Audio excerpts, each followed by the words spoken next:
Okay, so I am feeling compelled to do a quick reading for Pluto going direct. Pluto goes direct on October the 4th, Sunday at 8:30 a.m. Central Time. So let's talk a little bit about Pluto, right? Pluto, we could have a conversation about whether or not Pluto is a planet. I would rather simply say that Pluto is an energy, right? Pluto is an energy of transformation, of renewal, of rebirth. So, mythologically speaking, Pluto, Hades, is the lord of the underworld, right? That's his realm. And so he rules the place where you can get in, but you can't get out. And, you know, it's not just Hotel California, right? So Pluto's domain is the things that lie buried, right? And whether or not that is about bones and skeletons, or coal and gems, resources, definitely depends on how much work you have been doing or not doing. So contemplate, right? The things that power our world are things that we create from things we dig up, right? Diamonds, gold, minerals, oil, right? And we refine and process those things, and they power our world. They have a prescribed value, and our world runs on those things. And so look at that parallel to your subconscious and conscious mind, right? You have a whole bunch of things buried in your subconscious mind, and we can either choose to be unconsciously triggered by those things as they pop up, or we can do the work and purposefully dig them up and process them and refine them and use them to our powering advantage, or we can let them run us unconsciously, right? So those things that live in that realm, in that domain, are the catalysts for our renewal, our rebirth. They are the place where we find our endings and beginnings, where we see the catalyst for our spiritual growth. The more challenging side of Pluto, and by that I mean those things that we do not dig up, those things that just pop out unbidden, create those obsessive desires, right? The other side of power, control and destruction, right? Either way, whether you use those resources for your own spiritual growth, or whether you allow them to run you, those deep, deep underlying truths are the things that power your existence. It's just all about how you choose to create from those energies, right? So let's just look and see. So Pluto stays in Capricorn until 3/23 of 23, right? Which is kind of a fun little thing. And so we have quite a while left for this Capricorn energy. And he dances back and forth. He does his little super cha-cha retrograde.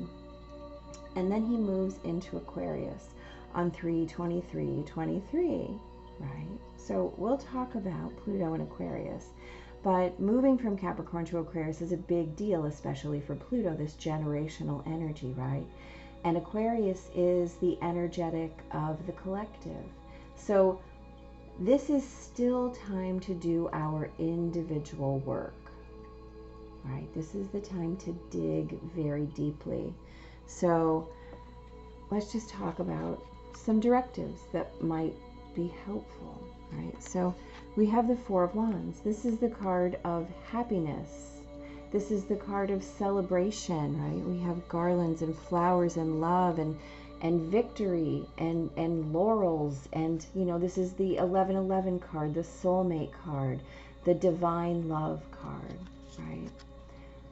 Clarifying it, we also have the wheel, right? And the wheel is all about cycles. Pluto cycles, right? Time moves forward. Cycles move forward. Our patterns move forward. No matter how happy we are, we must be aware that no matter what happens, things are going to change, right? Pluto's nature is changeable. Pluto's nature is change, just like our nature is change. But Pluto is those seismic changes, right? Consider his domain. Tectonic changes, right? So always being mindful that no matter what's happening, be it good or be it bad, the wheel is always going to turn. And you're always supported, no matter what, right? Next up, we have the Six of Swords. This is the card of transition, right? We're moving away from our rough waters into smooth waters, right? We are guarded here. We have new ideas on the horizon. We have assistance. We're moving from this period of uncertainty out into the smooth seas. Clarifying this, we have the Two of Wands, right? This is about inspiration, ideas, passion. Wands are about those pieces of divine that come into you, right? He's holding the world in his hands. He's chosen. He's making choices based on what he knows is his divine inspiration. He knows how he's going, right? They look at one another. The transitions will come. Trusting your intuition to make the right decisions, trusting your inspiration, knowing that you have the world in your hand at all times, knowing that no matter what transitions you are having to undertake in this Pluto cycle, that you will move away from choppy waters into smooth, right? You have help, you have assistance. No matter how it feels, no matter how this feels while you're in it, it will always change. It will always shift, right? We know this. We have the Two of Pentacles. Again, we have this choppy waters in the background. But he's the master of adaptation, right? Pentacles are all about resources. And what better conversation to have than Pluto's resources, right? We just talked about how Pluto is the master of the underworld, all those things that lie buried and hidden. This is about knowing how to balance those resources, both tangible and intangible. We need more than fossil fuels to have a happy life, right? And most of the things that we create for ourselves that bring us unhappiness, we have created in our own minds, right? The Eight of Swords is all about being bound by your own beliefs, right? She is not imprisoned. She's just standing in her prison. She's choosing it. There's nothing keeping her there except her own belief that that's where she has to be. So the more we realize that we can adapt, we can change, that we have the ability to juggle no matter what, no matter how rough the waters are, we can choose to believe in a different way, right? Or we can simply know that we've got this, right? We've got this. That in this struggle of polarity, we are always in the center. We're always in the center, and we're only as bound as we believe ourselves to be, right? Everything changes. Everything shifts. Finally, we have the Magician and the King of Wands, right? The Magician is the master of all of his elements. He's got swords, he's got wands, he's got cups, he's got pentacles. He's also got his magic wand and the symbol for infinity. He's surrounded by flowers. This is having every resource available to you and knowing how to use it. This is complete control of your destiny. The King of Wands is all about knowing how to utilize your resources properly, how to use your inspirations in order to create whatever it is that you want, knowing that you are always supported, knowing that your passions are going to lead you, and then all the resources that you require are coming right in.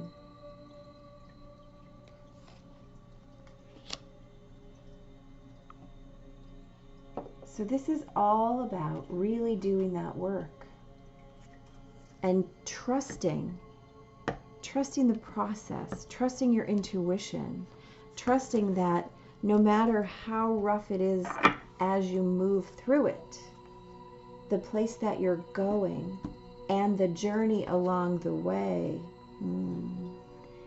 will be worth it in the end. So the Oracle card is time to go. It's 45, right? Which makes a 9, which is all about endings and beginnings, right? So let's see what time to go has to say. What better Pluto card than time to go?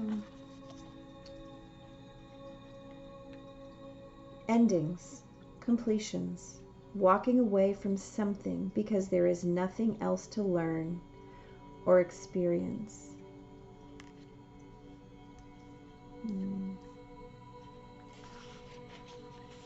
You are at the end of one journey and have not yet begun the next. This is a moment to bless your experience so far. Take stock of what you've learned. It's time to move on to new experiences and a new way of being. There is nothing left for you to do, be, or experience in your present circumstances. Take the risk and move on. Even if you need to be in transition for a time, your destiny is calling you. So this cycle is all about being brave enough to trust the endings, to know when it's time to move on, when there's nothing left to learn, when there's nothing left to hold on to, when there's nothing left to celebrate. It's time to move on and trust. Trust what's coming, even if it's challenging, even if it's emotionally imbalanced and it feels dangerous. It's knowing that you've got this, that you have the power to juggle any circumstance that comes from you, and any limitation that you feel is simply a limitation in your own mind. In reality, you have every resource. You have every inspiration. This is about having faith in your abilities and having faith in the journey and knowing that it's okay to strike out. Cycles, patterns. Pluto. This is a long cycle, right? Pluto is not all the way in Aquarius until November of 2024. So this is a time really to trust the journey, trust the newness. The more you let go, the easier it will be to make those transitions, right? We want to move away from this emotional unrest and trust our gut, trust our inspiration. The world is literally waiting for us. Your own beliefs are keeping you behind. Just let them go and know you've got this. It's a faith walk, y'all. Pluto is all about a faith walk. Happy Pluto direct, guys. Big giant blessings.